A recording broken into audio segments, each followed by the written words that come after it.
Hello प्यारे बच्चों, कैसे हैं आप सब। आई होप कि आप लोग बहुत अच्छे होंगे और अपनी पढ़ाई भी बहुत अच्छी तरीके से करके रहे होंगे और कल की क्लास रिवाइज करके आज की क्लास में आए होंगे। कल की वीडियो में हमने देखा था कि पूरे साल में आपको बायो में क्या क्या चीज़ें पढ़नी हैं और आज हम स्टार्ट करने वाले हैं पहला चैप्टर जिसे हम कहते हैं जैव प्रक्रम। इस चैप्टर को आज हम शुरू करने वाले हैं। इसमें क्या क्या चीज़ें आपको पढ़नी है वो मैंने आपको कल ही बता दिया था। अगर जिन बच्चों ने कल की वीडियोज़ नहीं देखी हैं वो जाके पहले कल की वीडियो देख के आए, उसके बाद आज की वीडियो को कंटिन्यू करें, क्योंकि कल की वीडियो देखो भाई बहुत इंपॉर्टेंट है, क्योंकि वो आपको रोड मैप बनाती है। जिन बच्चों ने कल की वीडियो देखी है ऑलरेडी वो कमेंट बॉक्स में थोड़ा बताए तो दूसरे बच्चों को कि कल की वीडियो कितनी इंपॉर्टेंट है। तो चलिए आज की वीडियो स्टार्ट करते हैं जिसमें हम पढ़ने वाले हैं जैव प्रक्रम के बारे में। जैव प्रक्रम का मतलब हमने समझा था कि जो जीवित रहने के लिए जो भी प्रक्रम हमारी बॉडी में जरूरी है, जीवित रहने के लिए जो भी प्रक्रम हमारी जो भी प्रक्रियाएं हमारी बॉडी में चल रही हैं उसे हम कहते हैं जैव प्रक्रम।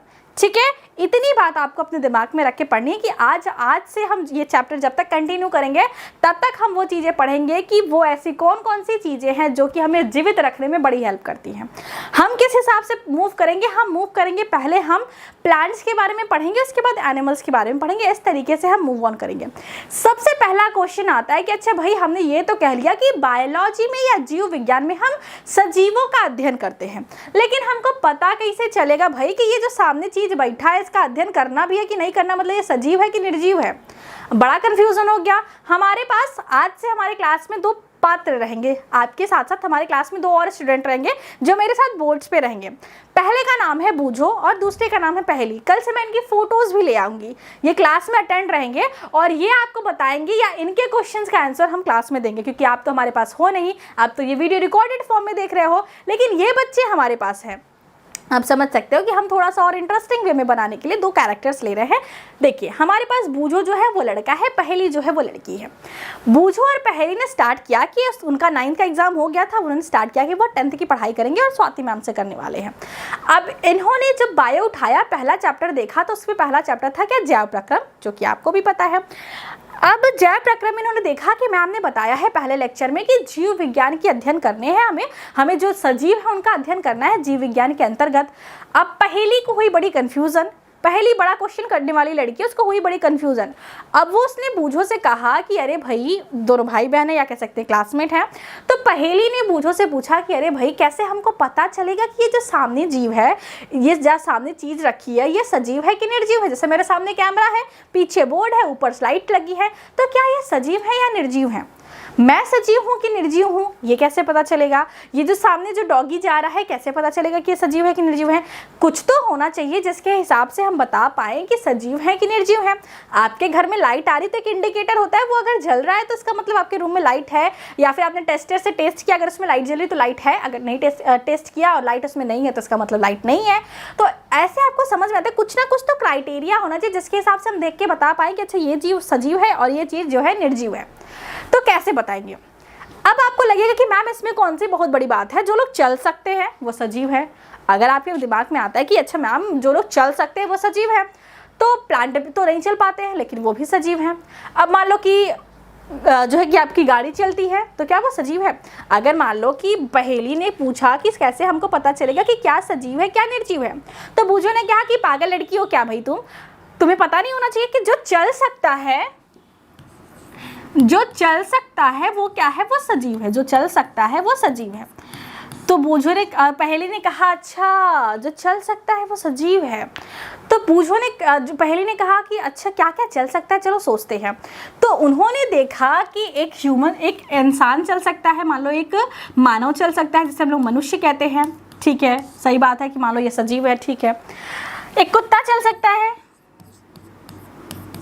एक बिल्ली चल सकती है, लेकिन इसके साथ साथ आपके घर में जो एक खिलौना पड़ा है, जो रिमोट कंट्रोल कार पड़ी है, वो भी चल सकती है। चाहे वो रिमोट कंट्रोल कार हो, चाहे रोड पे चलने वाली कार हो, चाहे ट्रेन हो, कुछ भी चीज़ें हो, ये भी तो चलती हैं। तो इसका मतलब है कि ये बात तो ठीक नहीं है कि जो चल सकता है वो सजीव है। क्या ट्रेन और गाड़ी वगैरह सजीव है? नहीं भाई, ये तो निर्जीव है। उन्होंने अपने टीचर से पूछा कि मैम जो चल सकता है वो सजीव है, इसका मतलब कि जो ट्रेन है, जो गाड़ी है, वो भी सजीव होनी चाहिए। लेकिन मैम ने कहा कि नहीं, सिर्फ चलने के हिसाब से हम नहीं बता सकते कि ये सजीव है। अब दूसरी बात करते हैं कि मैम जो बोलते हैं, मैम जो बोल सकते हैं, उन्हें हम कह देंगे कि सजीव है। कुत्ता भौंक रहा है, शेर दहाड़ रहा है, मैं आपको क्लास में पढ़ा रही हूँ, आपकी मम्मी आपको खाना खाने के लिए बुला रही हैं, तो सब लोग बोल रहे हैं, तो इसका मतलब कि ये लोग सजीव हैं, जो बोल सकते हैं वो सजीव हैं। तो पहली ने कहा कि अच्छा, जो बोल सकते हैं वो सजीव है। तो अब उसके दिमाग में क्वेश्चन आया कि ओ, तब तो स्पीकर बोल सकता है, आपके रूम का टीवी बोल सकता है, आपके रूम का आपका फ़ोन बोल सकता है, क्योंकि मैं आपके फ़ोन में बोल रही हूँ। फ़ोन तो नहीं सजीव है, बोल तो मैं रही हूँ, लेकिन सुनाई तो आपको फ़ोन के माध्यम से दे रहा है, तो इसका मतलब कि ये भी सजीव है। ये लोग अपने क्लास में गए, मैम से कहा कि मैम, इसका मतलब कि जो बोल सकते हैं वो सजीव है, तो फिर तो मेरा फ़ोन भी सजीव है, मेरे टीवी भी सजीव है, मेरा स्पीकर भी सजीव है, तो क्या ये सारी चीज़ें सजीव है? इनको हमको लिविंग में स्टडी करना पड़ेगा। तो मैम ने कहा कि नहीं बेटा, आप सिर्फ बोलने के हिसाब से नहीं बता सकते कि कौन सी चीज़ें सजीव हैं, कौन सी निर्जीव हैं। तो अब भाई पहेली को हुआ और भी कन्फ्यूजन, तो उसने कहा कि अब क्या किया जाए। तो आपको क्या पता, तो प्लान को क्या पता, तो बूझो ने क्या कहा कि जो लोग क्या करते हैं, जो लोग सांस लेते हैं, सांस छोड़ते हैं, वो सजीव होते हैं। या फिर कह सकते हैं कि जिनकी वृद्धि होती है वो सजीव होते हैं, मतलब जो ग्रोथ करते हैं वो सजीव होते हैं। तो पहली ने कहा कि अच्छा, जो ग्रोथ करते हैं वो सजीव होते हैं, इसका मतलब कि हम ह्यूमन सजीव हैं, क्योंकि हम पैदा हुए थे बहुत छोटे से थे, आज हम इतने बड़े हो गए हैं। एक डॉगी का बच्चा जब पैदा होता है तो बहुत छोटा होता है, फिर वो बड़ा हो जाता है, कैट का बच्चा भी बड़ा होता है। तो बूझो को लगा कि अच्छा, ये बात तो ठीक ही कह रहा है कि जो बढ़ते हैं समय के साथ साथ वो सजीव होते हैं। लेकिन एक इसमें और भी, जब उन्होंने मैम से कहा कि मैम, क्या जो लोग चीज़ें बढ़ती हैं वो सजीव होती हैं, तो मैम ने कहा कि हाँ भाई, जो वृद्धि करती है वो सजीव होती हैं। फिर उसके बाद बूझो के पहेली के दिमाग में क्वेश्चन आया कि मैम, मेरे घर के बगल में एक ऐसा छोटा सा मिट्टी का टीला था, मेरे घर के बगल में छोटा सा मिट्टी का इस तरीके से ज़मीन के ऊपर टीला बना हुआ था। इस तरीके से होता है ना कि कहीं कहीं पे मिट्टी वगैरह जमा हो जाती है, तो ऐसे एक से उभरा हुआ सा हिस्सा बन जाता है, वहाँ पे कोई जा नहीं रहा है। इस पे क्या है, ऐसे घासें उगी हैं, ऐसे बहुत सारे इस पे जो है कि घासें उगी हैं। अब ये घासें जब मर जाती हैं, इनकी जब डेथ जाती है, तो ये बॉडी यहाँ पे सड़ जाती है, थोड़ी सी यहाँ पे और मिट्टी बन जाती है। इसका मतलब कि जो हमारे पास पहले टीला इतना बड़ा था वो इतना बड़ा हो गया। तो अब कैसे पता चलेगा कि ये भी तो वृद्धि कर रहा है, भाई मिट्टी का टीला भी तो वृद्धि कर रहा है, इसका मतलब ये भी सजीव है। बूझो हुई फिर कंफ्यूजन। तो उसके कंफ्यूजन दूर करने के लिए आ गए हैं हम, और हम उसे अब बताएंगे कि सजीव और निर्जीव में क्या डिफरेंसेस होते हैं। सबसे पहली बात होती है कि जो सजीव होते हैं, सजीव जो होते हैं वो जनन कर पाते हैं। सजीव जो होते हैं वो जनन कर पाते हैं। जैसे आपने रूम में 10 कुर्सी रख दी है, 50 कुर्सी रख दी है, 10 मोबाइल रखा है, 50 टीवी रखी है, जो भी चीज़ें रखी है, आप 10 साल भी बाद आओगे तो आपको वहाँ पे वो चीज़ें दिखेंगी, उसका डबल हुआ नहीं दिखेगा। आपके घर में अगर 4 कुर्सी खरीद के आई तो समय के साथ वो टूट के आप तोड़ के कमी कर दोगे, ज़्यादा नहीं होने वाली है। जनन वो नहीं करते। तो एक जो फीचर है सजीवों का वो क्या है कि ये जनन करते हैं। क्या करते हैं? सजीव क्या करते हैं? ये जनन करते हैं। अपने जैसे जीवों को पैदा करने की इनके अंदर क्षमता होती है, इसे कहते हैं सजीव। अच्छा भाई, एक बात हो गई। तो क्या है मैम, एक ही कैरेक्टर होता है सजीव का? नहीं भाई, और कैरेक्टर होता है। सजीव जो होते हैं वो सांस लेते हैं, श्वसन करते हैं। सजीव जो होते हैं वो श्वसन करते हैं। आपके पास श्वसन करने के लिए इस तरीके से नाक है, फिर फेफड़े वगैरह है, वो हमेशा फूलते पचकते रहते हैं, तो आपको पता है कि आप इस तरीके से श्वसन करते हो। पौधे भी श्वसन करते हैं, उनमें एक छोटा छोटा सा स्ट्रक्चर जिसे कहते हैं स्टोमेटा, वो स्टोमेटा की सहायता से श्वसन करते हैं। तो श्वसन भी जो है कि लिविंग बीइंग का एक कैरेक्टर है, कह सकते हैं कि श्वसन भी सजीवों का एक लक्षण है। तो श्वसन भी जो करते हैं उन्हें हम कह सकते हैं कि ये सजीव है। इसके साथ साथ हम कह सकते हैं कि जिनके पास सेल प्रेजेंट होता है, आपने सेल पढ़ा था ना 9th क्लास में, जिनके पास कोशिका प्रेजेंट होती है, जिनके पास जीवित कोशिका प्रेजेंट होती है, उसे हम लोग कहते हैं सजीव। जिनके पास जीवित कोशिका प्रेजेंट होती है उन्हें हम कहते हैं सजीव। तो ये सारी कुछ चीज़ें हैं जो कि आपको बताती हैं कि कोई जीव सजीव है या निर्जीव है। वो जनन कर सकता है, वो सांस ले सकता है, उसके अंदर बहुत सारे केमिकल रिएक्शन चलेंगे, उसके अंदर जो है कि कोशिका प्रेजेंट होगी, उसके अंदर DNA प्रेजेंट होगा। ये सारी चीज़ें जहाँ प्रेजेंट होंगी उसे हम कहते हैं कि ये सजीव है, ये निर्जीव है। तो बात समझ में आ गई? पहली को अपना कन्फ्यूजन क्लियर हो गया कि अच्छा अच्छा मुझे यहीं आना था सबसे पहले टाइम इतना का सारा कन्फ्यूज़न क्लियर करने के लिए। इसका मतलब कि जो लोग जनन करते हैं, जो लोग श्वसन करते हैं, जिनके अंदर कोशिका होती है, कोशिका के साथ साथ वो और सारी जो क्रियाएं अपने अंदर करते हैं, जो भी उनकी बॉडी में कमी होती, मान लो यहाँ पे चोट लग गई तो कुछ टाइम के बाद ये चोट खुद ब खुद भर जाती है। हमारी बॉडी में ऐसे प्रोसेसेस होते रहते हैं कि चोट लगती, गड्ढा वगैरह बन जाता है, फिर कुछ टाइम बाद वो हील हो जाता है, खत्म हो जाता है। तो ऐसा कैसे हो पाता है? क्योंकि हम सजीव हैं, हमारे अंदर ऐसे बहुत सारे रासायनिक परिवर्तन हो रहे हैं, रासायनिक अभिक्रियाएं हो रही है, जिसके फलस्वरूप ये सारी क्रियाएं होती है। तो ये बात बताती है कि आप एक सजीव है और क्या चीज़ निर्जीव है। तो कमेंट बॉक्स में आपको जितनी भी सजीव निर्जीव चीज़ों के नाम समझ में आ रहे हैं तो 3 4 5 आप लोग कमेंट बॉक्स में कमेंट कर दीजिएगा। तो ये आपका होमवर्क मतलब क्लास वर्क भी है कि क्लास में ही आपको क्या करना है, कुछ सजीवों और कुछ निर्जीवों के नाम कमेंट बॉक्स में कमेंट करने हैं। यहाँ पे देखिए कि एक हमारे पास सजीव है और एक हमारे यहाँ पे एक हमारे पास इंसान है। बड़ा कंफ्यूज है बेचारा कि आखिर लिविंग क्या है, नॉन लिविंग क्या है, जैसे हमारी पहेली कंफ्यूज थी। उसके साथ साथ ये मछली है जो कि सजीव है, जो कि इसके अंदर आपको दिखाई गई है। इसके बाद में आपको क्या पढ़ना है? इसके बाद में सबसे पहला जो टॉपिक है उसमें आपको पढ़ना है पोषण। ये पाचन तंत्र का भले सा ही फिगर है, लेकिन आपको सबसे पहले क्या पढ़ना है? पोषण पढ़ना है। पोषण क्या होता है? पोषण भोजन प्राप्त करने की या ऊर्जा प्राप्त करने की एक विधि होती है। हम लोग पोषण वाले टॉपिक पे मूव करते हैं। सबसे पहले आपको फर्स्ट चैप्टर में क्या पढ़ना है? पोषण पढ़ना है। सबसे पहले क्या पढ़ना है? पोषण। ठीक है, सबसे पहले आपको क्या पढ़ना है? पोषण।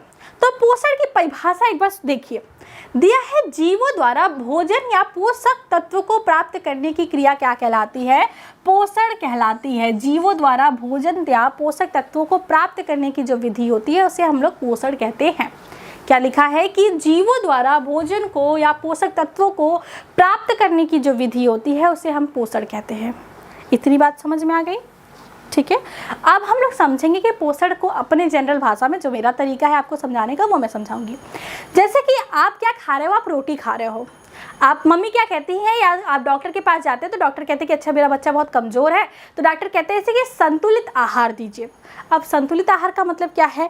संतुलित का मतलब होता है किसी भी चीज़ में बैलेंस। बैलेंस डाइट कहते हैं। जो आप डाइटिशियन वगैरह के पास अगर जाएंगे तो वो आपको एक प्रॉपर बैलेंस डाइट बना के देंगे कि दिन भर में इतना आपको कार्बोहाइड्रेट लेना है, इतना आपको प्रोटीन लेना है, इतना आपको वसा लेना है, वो आपको एक डाइट प्लान बना के देंगे। तो डाइटिशियन संतुलित आहार जो होता है वो होता है आपकी बॉडी के लिए जितना आपको एनर्जी रिक्वायरमेंट होगा, एज के हिसाब से, बॉडी साइज़ के हिसाब से आपकी बॉडी की एक रिक्वायरमेंट होती है कि उसे दिन भर में इतना, अगर आपको काम कर रहा है तो उसको इतनी एनर्जी चाहिए। तो अगर वो सारी चीज़ें आप अपने भोजन में लेते हो तो इसे कहते हैं संतुलित आहार। मम्मी आपके पीछे पड़ी रहती है दूध पी लो, दूध पी लो, दूध पी लो। क्यों? क्योंकि उसमें जो चीज़ें होती है आपकी बॉडी के लिए, जो चीज़ें चाहिए होती है, उसका मेजर पोर्शन आपके दूध में प्रेजेंट होता है। तो आज की इस वीडियो में हम लोग देखेंगे कि पोषण क्या होता है और कितने अलग अलग तरीके के पोषण पॉसिबल है हमारे इस अर्थ पे। तो सबसे पहले आपने खाना खाया तो ये आपका पोषण का तरीका है।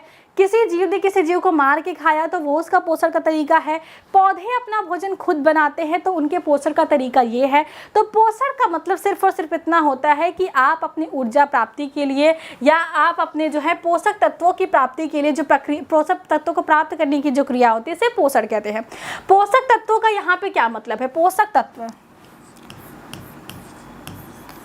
पोषक तत्व देखिए, आपकी बॉडी में इतने सारे रिएक्शंस हो रहे हैं, पाचन हो रहा है, श्वसन हो रहा है, उत्सर्जन हो रहा है, वहन हो रहा है, तंत्रिका नियंत्रण हो रहा है, जनन की प्रोसेस होगी।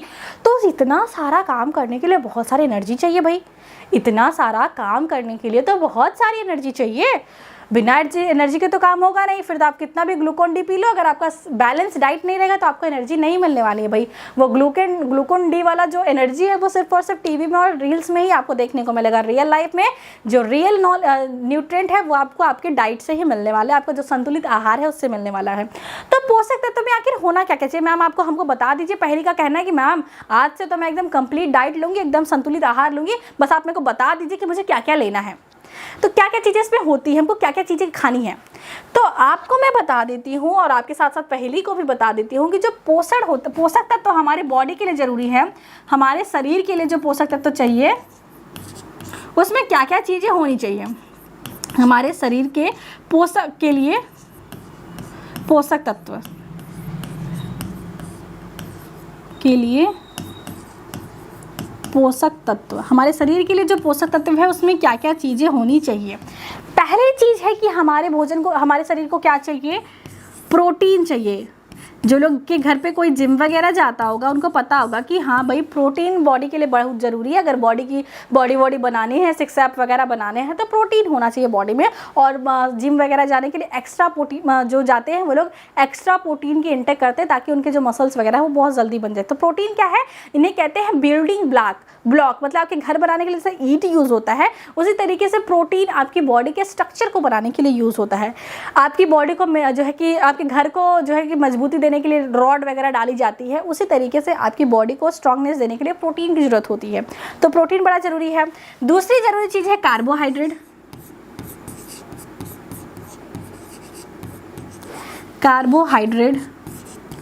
कार्बोहाइड्रेट भी बहुत ज़रूरी है। कार्बोहाइड्रेट मतलब जो आपको चावल और जो है कि गेहूँ, चावल, आलू वगैरह से जो मिलता है उसे कहते हैं कार्बोहाइड्रेट। तो हमारे इंडिया में मेजर जो सोर्स है फूड का या एनर्जी का वो कार्बोहाइड्रेट है। प्रोटीन वगैरह बहुत कम लोगों को ही उतना मिल पाता है जितना उनको चाहिए होता है। मोस्टली लोग प्रोटीन की डेफिशिएंसी में होते हैं क्योंकि हमारे यहाँ का डाइट यही है कि हमको सुबह दाल चावल खाना है, रात को रोटी और आलू की सब्जी खानी है। हमको तो फ़ायदा वाली चीज़ बिल्कुल पसंद है नहीं, हम खाएंगे नहीं। अगर बन भी जाएगा तो हम बिना खाए सो जाएंगे लेकिन खाएंगे नहीं। तो हमारा नखरा भी तो रहता है, लेकिन हमें प्रोटीन बहुत ज़रूरी है हमारी बॉडी के लिए।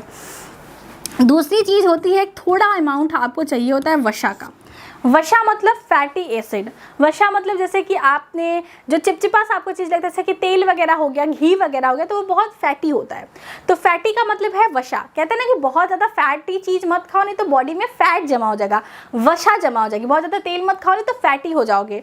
तो वसा जो है वो फैट का ही फॉर्म है। अगर वो ज़्यादा हो जाता है तो बॉडी में उसे स्टोर करके रखा जाने लगा जाता है। तो वसा क्या है वो आपको इस फॉर्म में आपको देखने को मिलेगा कि वसा बॉडी के लिए ज़रूरी होता है।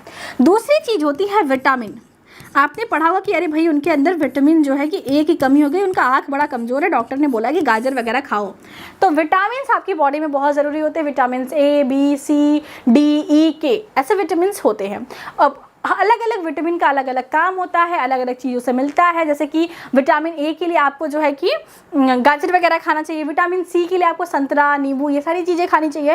तो हर विटामिन का अलग अलग सोर्स होता है। आयरन वगैरह आपको अगर लेना है तो आपको पालक वगैरह खाना चाहिए। तो आयरन किस में आता है, खनिज लवण में। अब वो वाला खनिज लवण नहीं समझेंगे जो ज़मीन के अंदर से खदान से निकाला जाता है। खनिज लवण का मतलब है कि आप जो खाना खाते हो, जो भी आप साग सब्जी खाते हो, हरी सब्जियाँ खाते हो, तो उसमें कुछ लवण होते हैं, कुछ आयरन्स होते हैं, कुछ मॉलिक्यूल्स होते हैं। तो वो आपकी बॉडी के लिए बहुत ज़रूरी है। जैसे आपकी बॉडी में आपने सुना होगा कि हीमोग्लोबिन कभी कभी किसी का कम हो जाता है। आपने कुछ और सुना ना हो, ये जरूर सुना होगा कि अरे भाई उनका हीमोग्लोबिन जो है वो 5 यूनिट रह गया था, 6 यूनिट रह गया था, या फिर उनका प्लेटलेट्स जो है इतना कम हो गया था। तो हीमोग्लोबिन बनाने के लिए हमारी बॉडी में आयरन चाहिए होता है। आपने एक रोग का नाम सुना होगा जिसे कहते हैं जो है कि एनीमिया। एनीमिया में क्या होता है, बॉडी में जो हीमोग्लोबिन का नंबर बहुत कम हो जाता है। इसका मतलब उनकी बॉडी में आयरन कम है। तो डॉक्टर कहते हैं कि आयरन की गोली ले लो, लोहे के बर्तन में खाना बना के खाओ, ऐसे ऐसे जो है सजेशन उनको मिलते हैं। तो ये सारे खनिज लवण भी आपके खाने में होने चाहिए। हमें क्यों कहा जाता है कि हरी सब्जी खाओ, हरी सब्जी काटने के बाद मत धुलो। अगर आप काट के धुलते हो या फिर आप हरी सब्जी नहीं खाते तो आपकी बॉडी में ये खनिज लवण वगैरह नहीं आ पाएंगे। तो ये पहले ये सारे टॉपिक्स पहले जब हम लोग पढ़ते थे, हम लोग जब 9th-10th में थे, तो कार्बोहाइड्रेट को डिटेल में पढ़ना पड़ता था, किससे बना है, क्या प्रोसीजर है, वसा क्या है, खनिज क्या है, विटामिन कौन कौन से होते हैं, किससे कौन सा रोग होता है। लेकिन अभी आपके सिलेबस में सारी चीज़ें नहीं है, एनसीईआरटी से ये सारी चीज़ें निकाल दी गई हैं। तो आपको बस ओवरव्यू होना चाहिए कि पोषक तत्व की जगह पे आपको क्या क्या लेना है। कार्बोहाइड्रेट, प्रोटीन, वसा, फैट, विटामिन और खनिज लवण, ये चीज़ें आपकी बॉडी में जानी चाहिए एक कंप्लीट डाइट के फॉर्म में। तो ये बात तो हो गई। नेक्स्ट बात, अगर आपको स्क्रीनशॉट लेना चाहिए तो आप लोग ले लीजिए। नेक्स्ट बात हमें क्या डिस्कस करनी है, नेक्स्ट बात हमें ये डिस्कस करनी है कि आखिर ये पोषण जो है, क्या सभी लोगों में ये पोषण समान प्रकार का होता है? क्या सारे के सारे जो जीव हैं इस धरती पे उनके अंदर पोषण समान प्रकार का होता है या कुछ अंतर भी होता है? तो पोषण में क्या कोई समानता है या कोई जो है कि असमानता है, इसको डिस्कस करते हैं।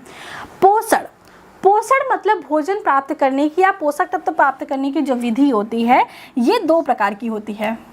ये क्या होती है? पोषण क्या होता है कि 2 प्रकार का होता है। पोषण जो है वो 2 प्रकार का होता है। पहला हम लोग देख लेते हैं, और दूसरा आपने कई बार पढ़ा होगा कि पौधे क्या होते हैं, स्वपोषी होते हैं। कैसे होते हैं? स्वपोषी पोषण करते हैं। और वहीं पे कुछ जीव होते हैं पौधों को, हरे पौधों को छोड़ के और कुछ जीवाणुओं को छोड़ के, बाकी सारे के सारे जो होते हैं वो परपोषी होते हैं, मतलब कि किसी और पे अपना पोषण के लिए निर्भर होते हैं। जैसे होता है ना कि इनका भरण पोषण जो है वो इनके मदर फादर कर रहे हैं, या फिर मे भी किसी के मदर फादर नहीं होते, कोई कहीं पे रहता है अपने रिलेशन में या अनाथालय वगैरह में, तो कहते हैं कि इनका भरण पोषण इस संस्था द्वारा हो रहा है। तो भरण पोषण का मतलब कि जो भी उनको ऊर्जा चाहिए, जो भी उनको पोषक तत्व चाहिए, वो कहाँ से मिला, मतलब खाना, इनडायरेक्टली वे में उनका जो है देखभाल, खाना पीना, रहना जो कौन कर रहा है, उसे कहते हैं कि ये भरण पोषण इनका कर रहे हैं। तो हम क्या पढ़ रहे हैं कि पोषण जो है दो तरीके के हो सकते हैं, एक होता है स्वपोषण, दूसरा होता है परपोषण। अब भैया डिफरेंस क्या है स्वपोषण परपोषण में? स्व का मतलब होता है, क्या आपको पता होगा कि स्व का मतलब होता है सेल्फ। सेल्फ का मतलब क्या? स्वयं। सेल्फ का मतलब क्या? स्वयं। सेल्फ का मतलब क्या? स्वयं। पोषी का मतलब है कि खुद को ही, पोषी मतलब खुद से, स्वयं मतलब पोषण प्रदान करने वाला, जो स्वयं से खुद को पोषण प्रदान करता है उसे कहते हैं स्वपोषी। जो स्वयं का भोजन खुद बनाता है, स्वयं के लिए जो पोषण की जरूरत है वो खुद से पूरा करता है, उसे कहते हैं स्वपोषी। पर का मतलब होता है अनदर। जो परपोषी होते हैं वो अपने न्यूट्रिएंट के लिए, अपने भोजन के लिए किसी और पे डिपेंडेंट होते हैं, तो इसे कहते हैं अनदर या फिर परपोषी। जो अपने काम के लिए किसी और पे, किसी पर पे, किसी और पे डिपेंड होते हैं, उसे कहते हैं परपोषी। और जो अपना खाना खुद बनाते हैं उसे कहते हैं स्वपोषी। मैं जब भी स्वपोषी वर्ड सुनती हूँ तो मुझे मोदी जी के आत्मनिर्भर देश की बात नाम याद आता है कि ये क्या है, ये बड़ा आत्मनिर्भर है। उन्होंने एक बार मोदी जी का भाषण इसने सुन लिया था और उसने कह दिया था कि अच्छा भाई हमको आत्मनिर्भर बनना है, अच्छा ठीक है, हम आज से अपना सारा काम खुद करेंगे, अपना खाना खुद बनाएंगे, अपना पानी खुद एब्जॉर्ब करेंगे, सब काम हम अपना खुद से करेंगे। इसको कोई कान पे जू नहीं रेंगता कि ठीक है यार चलने दो, जिंदगी चल रही ना, सरकार जो कोटे पे फ्री में राशन दे रहा है वो तो हमको मिल ही रहा है, अब बाकी सारी चीज़ें करने की क्या ही ज़रूरत है। तो ये चीज़ें क्या है, ये स्वपोषी और परपोषी की बात होती है। जो अपना भोजन खुद बनाते हैं, अपने पोषक तत्वों की व्यवस्था खुद करते हैं, उसे स्वपोषी। और कुछ होते हैं जो किसी और पे निर्भर होते हैं, उसे कहते हैं परपोषी। इसमें इन बेचारों की कोई गलती नहीं है, इनको जॉब ही नहीं दी गई, इनको कोई काम ही नहीं मिला, इसलिए बेचारे नहीं कर रहे हैं। इसलिए जो लोग जॉब कर रहे हैं उनके घर जाके झाड़ू पोछा बर्तन करते हैं और उनसे अपना जो है कि न्यूट्रिशन लेते हैं, ऐसा कुछ नहीं होता है। स्वपोषी का जो भोजन होता है उसे परपोषी यूज करते हैं। स्वपोषी, अगर कोई जीव स्वपोषी कैसे हो सकता है? ये जो स्वपोषी होते हैं ये एक बहुत ही इंपॉर्टेंट काम करते हैं जिसे कहते हैं प्रकाश संश्लेषण। जिसे क्या कहते हैं? प्रकाश संश्लेषण। ये बहुत ज़रूरी कह सकते हैं इवेंट है, एक बहुत ज़रूरी प्रक्रिया है जो कि हमारी धरती पे होती है। अगर ये प्रकाश संश्लेषण नहीं होता तो स्वपोषी नहीं होते, अगर स्वपोषी नहीं होते तो आज परपोषी भी नहीं होते। परपोषी को आप कह सकते हैं कि परपोषी जीव वह जीव होते हैं जो प्रत्यक्ष या अप्रत्यक्ष रूप से स्वपोषी के ऊपर निर्भर होते हैं, उसे हम लोग कहते हैं परपोषी। क्या मैंने बताया कि परपोषी जीव ऐसे जीव होते हैं जो प्रत्यक्ष मतलब डायरेक्ट वे में या फिर अप्रत्यक्ष मतलब इनडायरेक्ट वे में स्वपोषी के ऊपर निर्भर होते हैं, उसे हम लोग क्या कहते हैं? परपोषी जीव कहते हैं या परपोषी पोषण कहते हैं। ठीक है, अब हम पहले डिटेल में डिस्कस करेंगे स्वपोषी पोषण क्या होता है। अगर आज की वीडियो में और टाइम रहता है तो हम लोग परपोषी को भी स्टार्ट करेंगे, नहीं तो स्वपोषी पोषण को डिस्कस करके आज की वीडियो को खत्म करेंगे। ठीक है, तो स्वपोषी पोषण में हम डिस्कस करेंगे किसके बारे में? देखिए यहाँ पे दिया है कि पोषण के दो प्रकार होते हैं, पहला स्वपोषी, दूसरा परपोषी। स्वपोषी में आप लिख सकते हैं यह पोषण की वह विधि है जिसमें जीव अपना भोजन खुद बनाता है, उसे क्या कहते हैं? स्वपोषी कहते हैं। और परपोषी पोषण की वह विधि जिसके अंदर जीव प्रत्यक्ष या अप्रत्यक्ष रूप से स्वपोषी के ऊपर निर्भर होता है, उसे कहते हैं परपोषी। समझ में आ गया? स्वपोषी, परपोषी। अब हम लोग मूव करेंगे सबसे पहले स्वपोषी के ऊपर। ये लाइन पढ़ने के पहले हम एक चीज पढ़ेंगे, ये लाइन पढ़ने के पहले हम एक ब्लैंक स्लाइड पे एक चीज पढ़ेंगे। वो चीज क्या है? प्रकाश संश्लेषण। प्रकाश संश्लेषण आपने कई बार पढ़ रखा है, लेकिन आज हम लोग समझेंगे इसको, पढ़ेंगे नहीं, याद नहीं करेंगे, समझेंगे इसको।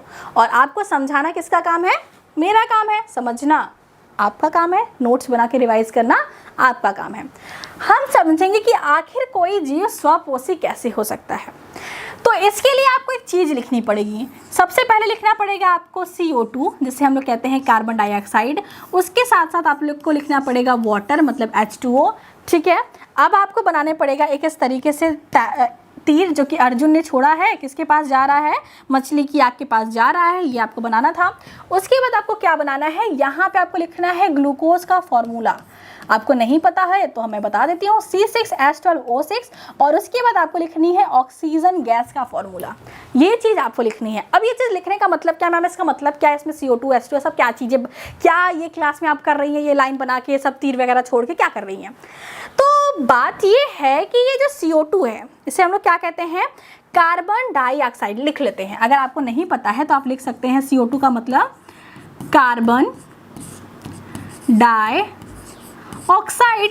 Carbon dioxide.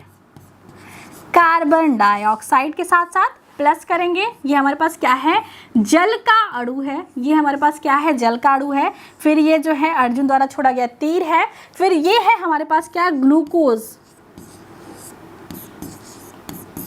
ये है हमारे पास ग्लूकोज, और इसके साथ साथ है हमारे पास क्या, ऑक्सीजन। इसके साथ साथ हमारे पास क्या है, ऑक्सीजन, ऑक्सीजन। इसके साथ हमारे पास क्या है, ऑक्सीजन। तो हमारे पास इतनी सारी चीज़ें हैं, क्या है, कार्बन डाइऑक्साइड है, जल है, ग्लूकोज है और ऑक्सीजन है, 4 चीज़ है। सबसे पहले समझते हैं कि हम क्या होता है, एक प्लांट ले लेते हैं, एक प्लांट ड्रॉ कर लेते हैं। मान लो कि हमारे पास एक पेड़ है, इस तरीके से पेड़ है, इसमें क्या लगी है, एक पत्ती लगी है। हमको काम कहाँ से है, पत्तियों से काम है, क्योंकि आपको पता है प्रकाश संश्लेषण की क्रिया कौन करता है, पत्तियाँ करती हैं। अब भाई ऐसा पत्तियों के पास क्या जादू है कि वो प्रकाश संश्लेषण कर लेती है, अपना खाना खुद बना लेती है, ना तो हिलती है, ना तो काम पे जाती है, ना तो मालिक की डांट सुननी पड़ती है। खाना कैसे ये लोग बना लेती है? हम लोग तो इतनी मेहनत करते हैं, बचपन से पढ़ाई करते हैं, फिर जाके जॉब करते हैं, जॉब करने के बाद भी हमको खाना नहीं मिलता है, बनाना पड़ता है, मेड रखनी पड़ती है बनाने के लिए। तो ऐसा आखिर इनके पास क्या स्पेशल पावर भगवान जी ने इनको दे रखी है कि ये अपना खाना खुद ब खुद एक जगह खड़े खड़े बना लेती हैं? तो होता क्या है कि हमारे एटमॉस्फेयर में, हमारा जो एटमॉस्फेयर है, हमारा जो पर्यावरण है, इसके अंदर एक गैस प्रेजेंट होती है जिसे कहते हैं कार्बन डाइऑक्साइड गैस। एक गैस प्रेजेंट होती है जिसे कहते हैं कार्बन डाइऑक्साइड गैस। ठीक है भाई, इनके लिए प्रेजेंट है तो हमारे लिए भी तो प्रेजेंट है, ये भी इसी धरती पे रहे, हम भी इसी धरती पे रह रहे हैं। अब इनके पास होता है रूट, मान लो ये इनका प्लांट है, ये यहाँ पे है रूट, और रूट में ज़मीन में क्या प्रेजेंट होता है, वाटर प्रेजेंट होता है। ज़मीन में क्या प्रेजेंट होता है, वाटर प्रेजेंट होता है। ठीक है भाई, हमारे साथ भी वाटर प्रेजेंट है, अगर पानी की ज़रूरत है तो हम लोग भी ले लेंगे, और अगर कार्बन डाइऑक्साइड की ज़रूरत है तो हम भी कर लेंगे। तो अब इनके पास ऐसा स्पेशल क्या है कि ये इस फॉर्म से इसको ग्लूकोज बना दे रहे, लेकिन हम तो बना नहीं पा रहे हैं। हमारे पास भी अगर मान लो कि हमको पता चल गया कि ये CO2 यूज़ करते हैं, H2O यूज़ करते हैं और ऐसे खाना बनाते हैं। जैसे आपके घर में क्या है, कोई नया आया है, कोई बाहर से आया है, उसने कोई नई डिश सीख के आई है और वो डिश अपने घर में बना रहा है, तो मम्मी लोग क्या करती है कि पता करती है कि अच्छा क्या क्या डाल रही हो, अच्छा आप ये सब्जी जो बनाती हो उसमें क्या क्या डालती हो। अगर उन्होंने बता दिया तो आपके घर में भी वो सेम चीज़ डाली जाएगी और सेम प्रकार की सब्जी बन जाएगी। तो ये तो सही बात है कि अगर हमको पता है कि इसमें क्या क्या चीज़ें पड़ती हैं, वो सारी चीज़ें हम डाल देंगे तो हमारे घर पे भी वैसा खाना बन जाएगा। यहाँ पे बात आती है कि CO2 भी हमारे पास है, वाटर भी हमारे पास है। तो ऐसा क्या है प्लांट के पास कि स्वपोषी सिर्फ और सिर्फ हरे पौधे हैं, हम लोग नहीं हैं। वो भी पौधों में भी जो भी हिस्सा हरा है उसी के पास ये क्षमता है कि वह स्वपोषी है, मतलब वो पूरे प्लांट के लिए खाना बनाता है। जैसे मम्मी आपके पूरे घर के लिए खाना बनाती है, जैसे पेड़ की पत्तियाँ पूरे पेड़ के लिए खाना बनाती हैं।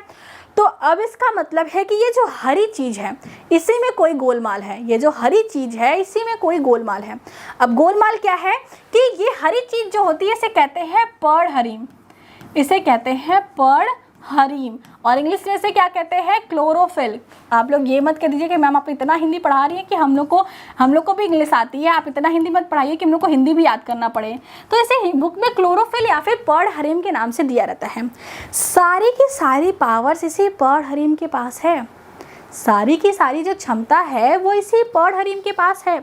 अब ये पर्णहरिम करता क्या है, ऐसी क्या स्पेशल पावर है इसके पास? ये पर्णहरिम करता ये है कि मान लो यहाँ पे सन है, यहाँ पे सूरज है, सूरज की रोशनी आ रही है, तो ये पर्णहरिम क्या करता है, ये पर्णहरिम क्या करता है कि सूरज की रोशनी को लेके चार्ज हो जाता है। आप समझ सकते हो एलियन की तरह, कि एलियन क्या होते हैं, जैसे वो जादू वाली मूवी थी, कौन सी तो मूवी थी जिसमें जादू वाला सॉन्ग था, जादू जादू वाला जो सॉन्ग था, तो उसमें क्या था कि वो से जब एनर्जी कम हो जाती है तो उसे धूप में ऐसे खड़ा होकर अपने आप को सेक लेता है, फिर उसके बाद उसको क्या होता है कि एनर्जी मिल जाती है। तो इसका मतलब है पर्ल हरिम भी एलियन है और उसके पास भी ऐसे जादू वाली पावर्स है जिसकी वजह से वो एनर्जी सूर्य के प्रकाश से चार्ज हो पाता है। अच्छा आप लोग सोचिए, जस्ट इमेजिन, एज्यूम करिए कितना वियर्ड होता कि हमारे पास भी पर्ल हरिम होता, हम लोग भी थोड़े हरे हरे होते एकदम जादू की तरह, और जब हमको भूख लगती तो मम्मी कहती कि जाओ आज सुबह छत पे बहुत अच्छी धूप है या दोपहर को बहुत अच्छी धूप होगी, जाओ सब लोग खाना खा लो, जाओ सब लोग अपने आप को चार्ज कर लो। तो हम लोग ऐसे धूप पे जाते हैं, ऐसे खड़े हो जाते हैं, पेड़ के पैर के नीचे पानी डाल लेते हैं और फिर प्रॉपर ऐसे खड़े हो जाते हैं, फिर हमें क्या होता है कि एकदम हम लोग चार्ज हो जाते हैं। कितना अच्छा रहता है ना कि कहीं पे नहीं जाना होता, ना स्कूल जाना होता, ना कमाना पड़ता, ना खाना बनाना पड़ता, ना दुकान से सामान लाना पड़ता, ना धनिया खत्म हो जाता तो धनिया लेने जाना पड़ता, बड़ा बढ़िया चीज़ रहता। लेकिन क्या करें, हमारे पास ऐसी चीज़ है ही नहीं। तो प्लांट के पास क्या है कि प्लांट ये पर्ल हरिम जो रहता है, इससे सूर्य की जो ऊर्जा आती है, सूर्य के प्रकाश में बड़ी ऊर्जा होती है, इस ऊर्जा से क्या करते हैं, अपने आप को एनर्जी प्रोवाइड करते हैं और इस एनर्जी की सहायता से ये CO2 को, जो कार्बन डाइऑक्साइड है, इसे ग्लूकोज के फॉर्म में परिवर्तित कर देते हैं। यही स्पेशल पावर है प्लांट के पास कि इनके पास क्या प्रेजेंट है, ये पर्ल हरिम प्रेजेंट है। ये पर्ल हरिम क्या करता है, सूर्य के प्रकाश को कार्बन ग्लूकोज में परिवर्तित कर देता है। मतलब कह सकते हैं आपकी प्रकाशीय ऊर्जा को, सूर्य का प्रकाश एक प्रकार की प्रकाशीय ऊर्जा है ना, प्रकाशीय ऊर्जा को रासायनिक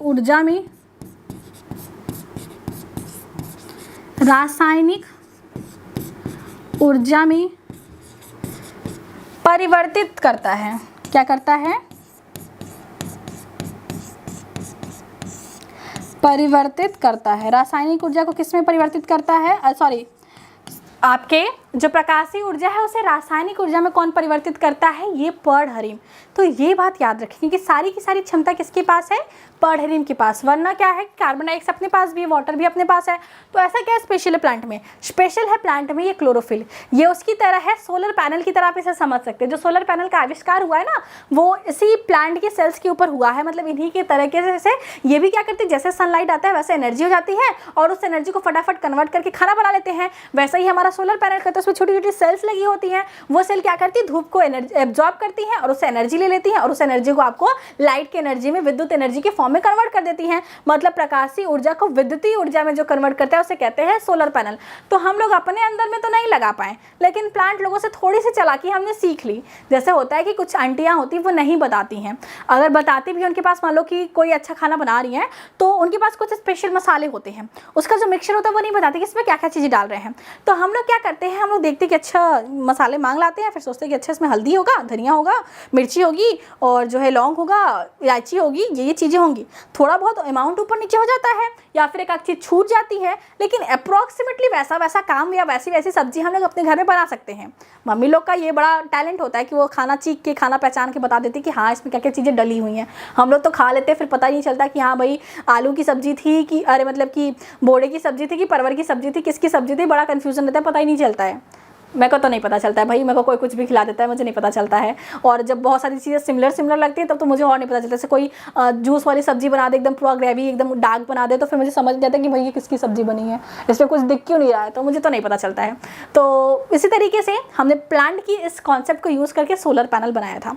अब हम इस बात को एक बार वर्ड्स के फॉर्म में पढ़ते, क्योंकि आपको नोट्स भी तो बनाने हैं। इसका स्क्रीनशॉट लेना चाहते तो ले लीजिए। यहाँ पे हमने सिर्फ और सिर्फ ये देखा था कि कार्बन डाइऑक्साइड तथा जल पर्ल हरिम तथा सूर्य के प्रकाश की उपस्थिति में ग्लूकोज के मॉलिक्यूल का फॉर्मेशन करते हैं तथा साथ में ही ऑक्सीजन गैस निकलती है। हम जो बुक में पढ़ते हैं कि प्लांट CO2 लेते हैं और ऑक्सीजन छोड़ते हैं, वो चेंज यहीं से होता है कि ये CO2 फोटोसिंथेसिस करने के लिए एटमॉस्फेयर से अब्जॉर्ब करते हैं और जो एक्सेस ऑक्सीजन होता है उसे बॉडी से बाहर रिलीज कर देते हैं। तो इसलिए हम कहते हैं कि प्लांट CO2 लेते हैं और ऑक्सीजन छोड़ते हैं। यहाँ पे देखिए, यहाँ पे दिया है स्वपोषी पोषण। स्वपोषी पोषण में क्या दिया है, स्वपोषी जीव अकार्बनिक यौगिक। आपका जो CO2 है वो एक प्रकार का अकार्बनिक यौगिक है और वहीं पे आपका जो ग्लूकोज है वो एक प्रकार का कार्बनिक यौगिक है। ये आपको केमिस्ट्री वाले सर बताएंगे कि अच्छा अकार्बनिक क्या होता है, कार्बनिक क्या होता है। तो ये CO2 जो है ये एक प्रकार का अकार्बनिक रसायन है। ये एक प्रकार का क्या है, अकार्बनिक यौगिक है। उसके साथ साथ हम क्या लेते हैं, पानी लेते हैं। क्या लेते हैं, वाटर। क्या दिया है, स्वपोषी जीव जो है अकार्बनिक जो CO2 है तथा पानी से या वाटर से भोजन स्वयं बनाते हैं। अच्छा भाई हमने सीख लिया कैसे। कुछ जीवाणुओं के पास भी ये क्षमता होती है तथा सभी हरे पौधे स्वपोषी होते हैं। कुछ जीवाणु तथा सभी हरे पौधे क्या होते हैं, स्वपोषी होते हैं। ये सूर्य के प्रकाश में क्लोरोफिल की सहायता से CO2 तथा जल से कार्बोहाइड्रेट ग्लूकोज का संश्लेषण करते हैं। किसकी सूर्य का प्रकाश होना चाहिए, क्लोरोफिल होना चाहिए, और इसके साथ ये क्या करेंगे, CO2 से और जल से मिला के। इनके पास CO2 और जल क्या है, CO2 और जल क्या है, ये चीज़ होनी चाहिए। उसके पास सन के एनर्जी का यूज़ करके जो क्लोरोफिल है, सन की एनर्जी का यूज़ करके जो क्लोरोफिल है वो क्या करती हैं, एक्साइटेड हो जाती हैं, एनर्जी लेके एक्साइटेड हो जाती है क्लोरोफिल, और ये इस CO2 को इस C6H12 के H12O6 के फॉर्म में कन्वर्ट कर देती है और एक वेस्ट प्रोडक्ट बनता है जिसे हम ऑक्सीजन कहते हैं, जो कि हमारे लिए बड़ा यूज़फुल है। इनके लिए जो वेस्टफुल चीज़ है वो हमारे लिए बड़ा यूज़फुल है। जैसे हम लोग कभी कभी क्या करते हैं कि बहुत ज़्यादा खाना ले लेते हैं खाने के लिए, फिर खाने का मन करता नहीं, फिर ले जाकर उसे कुत्तों को डाल देते हैं, तो हमारे लिए वो वेस्ट है, लेकिन उस कुत्ते के लिए वो बहुत ज़रूरी है। अगर उसे वो नहीं मिलता है तो वो सर्वाइव नहीं कर पाएगा। या फिर आप समझ सकते हैं कि आपने बहुत ज़्यादा खाना बना लिया, कोई आपके घर कोई फंक्शन थी, कोई पार्टी थी, आपने बहुत खाना बना लिया, आपके लिए वो खाना दूसरे दिन वेस्ट हो गया कि आप इतना सारा खाना क्या करेंगे। तो हम लोग के गाँव में क्या होता है कि लोगों को बुला के, जिनके पास ऐसे सुविधाएँ नहीं होती कि वो डेली खाना अच्छा अफोर्ड कर पाएँ, तो उनको बुला के वो सारे खाने डिस्ट्रीब्यूट कर दिए जाते हैं। तो ये क्या है कि हमारे लिए तो वो उस टाइम वेस्ट था, क्योंकि अगर हम उसे और टाइम तक रखते वो ख़राब हो जाता, लेकिन उनके लिए वो बहुत ज़रूरी था। तो ये जो ऑक्सीजन है जो प्लांट के लिए वेस्ट है वो हमारे सर्वाइवल के लिए बहुत ज़रूरी है। तो इस बात को ध्यान दीजिए कि अगर किसी का वेस्ट आपके लिए ज़रूरी हो सकता है, तो हो सकता है आपके लिए भी जो चीज़ें आज के लिए वेस्ट है वो किसी और के लिए बहुत ज़रूरी है। तो ऐसी चीज़ों को डिस्ट्रीब्यूट कर देना चाहिए ऐसी लोगों के पास जिनको इसकी सख्त ज़रूरत हो। जैसे आपके 9th के कुछ नोट्स हैं, कुछ बुक्स हैं जो कि आपको आगे मतलब आपने बनाए हैं, नोट्स हमेशा काम देते हैं। मैं ऐसा नहीं कह रही हूँ कि बुक्स नोट्स हमेशा किसी को दे दीजिए, लेकिन आप कुछ टाइम के लिए किसी को पढ़ने के लिए दे सकते हैं। जब उसके क्लासेस कंप्लीट हो जाएंगे तो आप अपना रिटर्न ले लीजिएगा। तो इस तरीके से जो चीज़ें आपके लिए अभी वेस्ट हैं वो किसी के लिए बहुत इंपॉर्टेंट हो सकती है, तो ऐसी चीज़ों को डिस्ट्रीब्यूट कर देना चाहिए। ठीक है, तो आगे चलते हैं कि ये चीज़ हो गई क्या, ये चीज़ हो गई स्वपोषी पोषक, जिसे हम लोग कहते हैं प्रकाश संश्लेषण।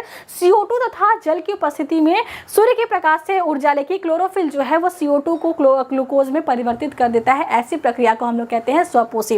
अब इसी स्वपोषी से जो भी एनर्जी बनेगी, जो ग्लूकोज बनेगा, यही ग्लूकोज क्या है, एनर्जी है। इसी ग्लूकोज से प्लांट को एनर्जी मिलेगा और इसी ग्लूकोज को प्लांट स्टोर करके रखेगा, ताकि जिसका फ्रूट है, जो उसका सूट है, जो उसका जो है जड़ है, जैसे आप गाजर खाते हो तो गाजर में क्या है, प्लांट अपना भोजन कार्बोहाइड्रेट स्टोर करके रखता है, प्रोटीन स्टोर करके रखता है, ताकि जब उसको खाना नहीं बना पाएगा, जब सूर्य का प्रकाश नहीं मिलेगा, जब पानी नहीं मिलेगा, तो वो उसको यूज़ करेगा। लेकिन उसके पहले हम लोग उखाड़ के अपने सलाद में काट के उसको मिक्स कर देते हैं।